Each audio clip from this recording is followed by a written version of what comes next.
Hello everyone, welcome to सी। चलो आज हम फिर से previous year question paper related competition exam से देखने वाले हैं। ये प्रीवियस ईयर क्वेश्चन पेपर आपको रेलवे से रिलेटेड, यूपीएससी से रिलेटेड, जुडिशियरी से रिलेटेड, यूजीसी नेट से रिलेटेड और जितने भी एग्जाम्स रहते हैं, कांस्टेबल एग्जाम, एसआई एग्जाम में जितने भी जो हमारे ऑब्जेक्टिव बेस्ड क्वेश्चन रहते हैं, जिनका subject GK, reasoning, maths, science, Hindi, English etcetera रहता है, उसमें काफ़ी बेनिफिशियरी होने वाले हैं। पॉलिटी, हिस्ट्री भी इसमें इंक्लूड होती है।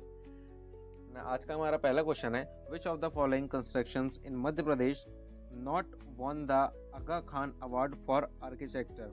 मान के चलिए निम्नलिखित में से किस निर्माण में वास्तुकला की बात हो रही है यहाँ पे के लिए प्रदत्त आगा खान पुरस्कार नहीं जीता। किसने यहाँ पे नहीं जीता? तो किसने नहीं जीता है? वल्लभ भवन भोपाल ने यहाँ पे ये नोबेल प्राइज यहाँ पे नहीं जीता। इसको हम नॉर्मली प्राइज भी कह सकते हैं। नेक्स्ट क्वेश्चन हम देखते हैं, Which of the following countries does not share a border with India? ऐसी कौन सी कंट्रीज यहाँ पे हो रही हैं जिनने इंडिया के साथ अपनी क्या करनी शेयर करा है? बॉर्डर यहाँ पे शेयर नहीं करा। तो निम्नलिखित में से कौन सा देश भारत की सीमा साझा नहीं करके रखा है? तो कौन सा देश यहाँ पे आ रहा है? बर्मा यहाँ पे आ रहा है।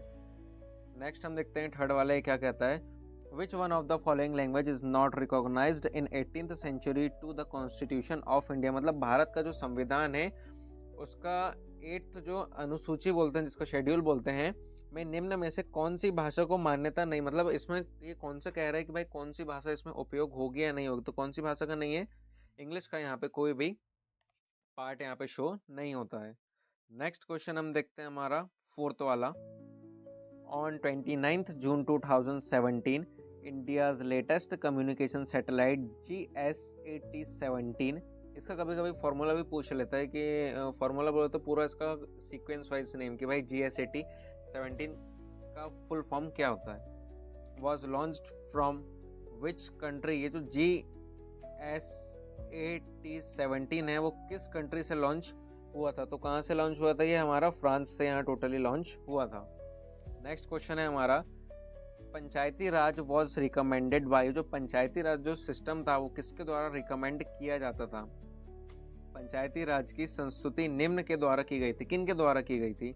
ये करी गई थी बलवंतरी मेहता कमेटी के द्वारा। ये क्या की गई थी? रिकमेंड की गई थी। नेक्स्ट हमारा क्वेश्चन है सिक्स्थ वाला। ये क्या कह रहा है, constitution of India was adopted by the constituent assembly on. जो भारत का हमारा संविधान है वो एक्सेप्ट कब किया गया था? ये जो हमारी कॉन्स्टिट्यूएंट असेंबली जो है इसमें कब एक्सेप्ट किया गया था? तो यहाँ पे हमको 4 डेट दी गई है। 15 अगस्त, लोग सोचेंगे भाई 15 अगस्त के दिन करते हैं क्योंकि ऑलरेडी वहाँ पे कुछ ओकेशन रहता है। फिर नेक्स्ट 1 जनवरी, नेक्स्ट 26 जनवरी 1915 और लास्ट ऑप्शन जो हमारा आंसर है 26 नवंबर 1949। ये हमारा करेक्ट आंसर रहने वाला है। नेक्स्ट क्वेश्चन हम देखते हैं 7th। ये क्या कहता है, the Indian constitution declare Hindi in blank script to be official language of the union. Bharat का जो संविधान है उसमें जो हिंदी लैंग्वेज यूज होती है, जो हमने ऑलरेडी रिसेंट छोटी क्लासों से पढ़ते आते हैं कि हिंदी भाषा कौन सी भाषा है, तो वो कौन सी भाषा है? देवनागरी यहाँ पे भाषा हो रही है। मतलब इनके ये जो 4 ऑप्शन दिए हैं, अगर ये नहीं भी देखेंगे तो जब भी ये देवनागरी देखेंगे तो यही इसका राइट आंसर रहने वाला है। नेक्स्ट क्वेश्चन हम देखते हैं 8th। ये कहता है, if prizes is coded WQJYFR then how is winner coded. मैंने रिसेंट वीडियोस में आपको इसको सॉल्व करना बताया था, तो हम इसको डायरेक्टली इसका हम क्या देखेंगे, हम इसका आंसर देखेंगे। तो इसका आंसर आ रहा है XHOMFQ। अब देखिए इसमें क्या रहता है कि कई सारे जो इसमें आंसर रहते हैं वो रैंडम रहते हैं। जैसे चारों ऑप्शन देखिए, यहाँ पे सबसे पहले कॉमन XH, तो यहाँ पे कॉमन ही आ रहा है। नेक्स्ट यहाँ पे थर्ड जो हमारा ऑप्शन आ रहा है इसमें O कॉमन आ रहा है 3 ऑप्शन में। फोर्थ जो हमारी लाइन आ रही है उसमें M कॉमन आ रहा है। नेक्स्ट जो हमारा सीक्वेंस आ रहा है उसमें F ही ज़्यादा कॉमन आ रहा है। लास्ट में यहाँ पे Q कॉमन आ रहा है। तो कई बार क्या रहता है कि इसमें कॉमन करके अगर आप विदाउट उसका आंसर देकर तुक्केबाजी कर देते हैं तो कई बार ये हानिकारक हो जाता है। नेक्स्ट हम देखते हैं 9th वाला। ये क्या कहता है, मालवा उत्सव वॉज हेल्ड इन। मालवा उत्सव कहाँ आयोजित हुआ था? तो ये आयोजित हुआ था इंदौर में। नेक्स्ट हम देखते हैं 10th। ये क्या कह रहा है, Who among the following is the winner of the World Food Prize for 2014? निम्नलिखित में से कौन 2014 के लिए विश्व खाद्य पुरस्कार विजेता है? तो कौन है? तो ये संजय राजा राम। इसका आंसर आप समझ गए। और मेरा बेसिक मेन एम है इस वीडियो को बनाने का कि भाई यूट्यूब का ज़्यादा कचरा ना पड़ते हुए जो भी प्रीवियस ईयर क्वेश्चन पेपर आ रहे हैं, प्रीवियस ईयर क्वेश्चन पेपर को एनालिसिस करते हुए आप अपनी जो आगे की स्टडी से अगर वो कंटिन्यू करेंगे तो ज़्यादा इफेक्टिव होगी एज़ कम्पेयर टू जो आपने 4 घंटे एक लेक्चर बता दिया यूट्यूब में, बट उसमें से ऑब्जेक्टिव मुश्किल से आ जाए तो आपका लक है, अदरवाइज कोई चांस उसमें है ही नहीं। नेक्स्ट क्वेश्चन हम देखते हैं 11th। ये क्या कह रहा है? Who became the first Indian female para-athlete to win a medal in 2016 Rio Paralympics? 2016 का में जो रियो पैरालंपिक्स नाम में जो हमारा एथलीट था, उसमें जो पदक जो जीता था, जो मेडल था, तो उस मेडल को जीतने वाली पहली महिला दिव्यांग खिलाड़ी कौन सी है? तो दिव्यांग जो शब्द है वो हमारे ऑनरेबल प्राइम मिनिस्टर ने दिए थे कि भाई उनको विकलांग ना बोलो, उनको दिव्यांग बोलो, कि मतलब उनके शरीर का एक दिव्य अंग है, इसलिए उनको दिव्यांग कहते। तो इनका नाम क्या था? दीपा मलिक था इनका नाम। नेक्स्ट हम देखते हैं 12th। ये क्या कह रहा है? Who is the union minister of human resource development? Central government का जो मानव संसाधन विकास मंत्री है वो कौन है एट द टाइम? ये रिसेंट क्वेश्चन पेपर, तो कौन है ये? प्रकाश जावड़ेकर। नेक्स्ट हम देखते हैं 13। क्या कह रहा है? Who was the first Muslim president of India? पहला मुस्लिम प्रधानमंत्री कौन था इंडिया का? तो वो था जाकिर हुसैन थे पहले प्रधानमंत्री।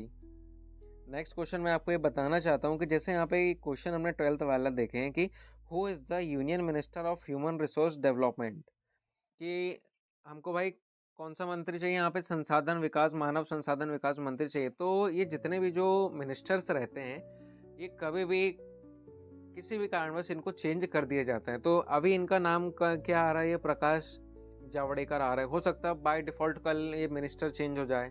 तो ये एक प्रकार का करंट अफेयर से रिलेटेड ही क्वेश्चन है। तो ये क्वेश्चन मैंने आपको मेन हमारा बता दिया हूँ, बट इसका जो भी आंसर है वो आंसर लिख के आपको इसमें नोट डाउन कर लेना है। नेक्स्ट ये हमारा क्वेश्चन हो गया था। 14th वाला देखते हैं हम। Find odd one out. इनमें से हमको ऑड वन निकालना है। भाई ये तो डर हो गया है हमारा। प्रेम, ये भी एक प्रकार का हेजिटेशन ही है। तो उसका आती घृणा, ये मतलब तीनों एक साइड से बिल्कुल इक्वल ही जा रहे हैं, बट ये जो फीलिंग्स है ये एकदम से डिफर जा रही है। ओके देन आज हम 15th वाला क्वेश्चन देखते हैं। In a certain class, student line up in a queue in which Ashish stands 15 from the left and Sachin stands 7 from the right. If the two boys interchange their places, Sachin would be 15th from the right. How many students are there in the queue? मान के चलिए एक classroom है जिसमें जो पूरे student है वो कायम है एक लाइन में खड़ा कर दिए हैं, जिसमें जो आशीष है वो आशीष जो है हमारा, उसको मैं ए से डिनोट करता हूँ, वो 15th नंबर में है। और साथ में जो सचिन है, सचिन कौन से है? उसके दाईं और बाईं में मेरे को थोड़ा सा कंफ्यूजन है। उसके 7th पोजीशन में कहाँ पर खड़ा है? सचिन खड़ा है। तो ये दोनों लड़के अपने स्थान का आदान प्रदान करते हैं। मान के चलिए सचिन चल जा रहा है यहाँ पे और आशीष चले जा रहा है यहाँ पे। तो सचिन अपने दाईं ओर से कौन सा होगा? तो वो 15th स्थान में चला जाएगा। तो कतार में मतलब ऐसे कुल कितने छात्र हैं जिससे वो 15वें स्थान में चला जाएगा तो भी उसमें कोई इफेक्ट नहीं पड़ेगा। तो हमारे यहाँ पे टोटल कितने छात्र हैं? 29। नेक्स्ट हम देखते हैं 16th वाला। ये क्या कह रहा है? 16th कह रहा है इन अ सर्टेन कोड लैंग्वेज कोल में डोका मीन्स वेरी गुड बॉय, डोका फिश का means boy and girl, which is the word for boy in that code language? मैंने आपको रिसेंटली वीडियो में भी इसको सॉल्व करने बताया था, तो ज़्यादा टाइम ना लेते हुए हम डायरेक्ट इसका आंसर देखेंगे जो हमारा टाइम सेवियर के रूप में काम करेगा। तो इसका हमारा आंसर आ रहा है डोका। ठीक है, 17th वाला देखते हैं हम। If 4th of 30th month falls on the Sunday, what will be the day on 20th? यदि मान के चलिए 30 दिनों वाले एक महीने का जो 4th डे रहता है, अगर वो क्या पड़ता है? संडे अगर वो पड़ता है, तो मान के चलिए जो 20th यहाँ पे डे पड़ना है, तो उस दिन कौन सा दिन रहने वाला है? तो उस दिन रहने वाला है हमारा ट्यूसडे। नेक्स्ट हम देखते हैं 18th वाला, ये क्या कह रहा है, what is the probability of getting a total 3 heads in 3 tosses. मैंने इस क्वेश्चन का मेरा एक पर्सनल इसका एनालिसिस ये है कि मान के चलिए इसमें और भी क्वेश्चन आते हैं जिनमें ऑप्शन दिए रहते हैं 1/3, 1/2, 1/6 तो 1/4। तो अक्सर मैंने क्वेश्चन में देखा हूँ 1/4 इसका आंसर रहा है। और जो भी क्वेश्चन से रिलेटेड प्रोबेबिलिटी वाले आते हैं, मान के चलिए यहाँ पे जब 3 हेड्स की बात जब यहाँ पे कर रहे हैं, ये लोग कितने की बात कर रहे हैं, 3 हेड्स की जब यहाँ पे बात कर रहे हैं, तो मान के चलिए तो 3 डिजिट ही होना है, तो आंसर हमारा आ रहा है 0.125। नेक्स्ट हम देखते हैं 19th वाला, ये क्या कह रहा है,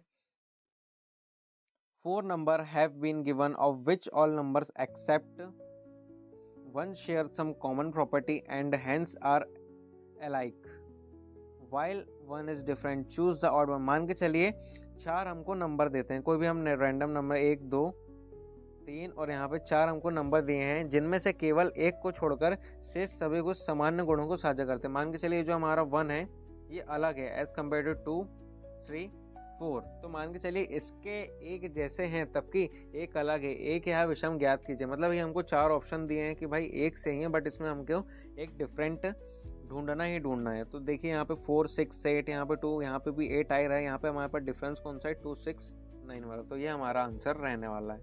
नेक्स्ट क्वेश्चन हम देखते हैं, आज का हमारा last but not the least, complete the series choosing the missing number.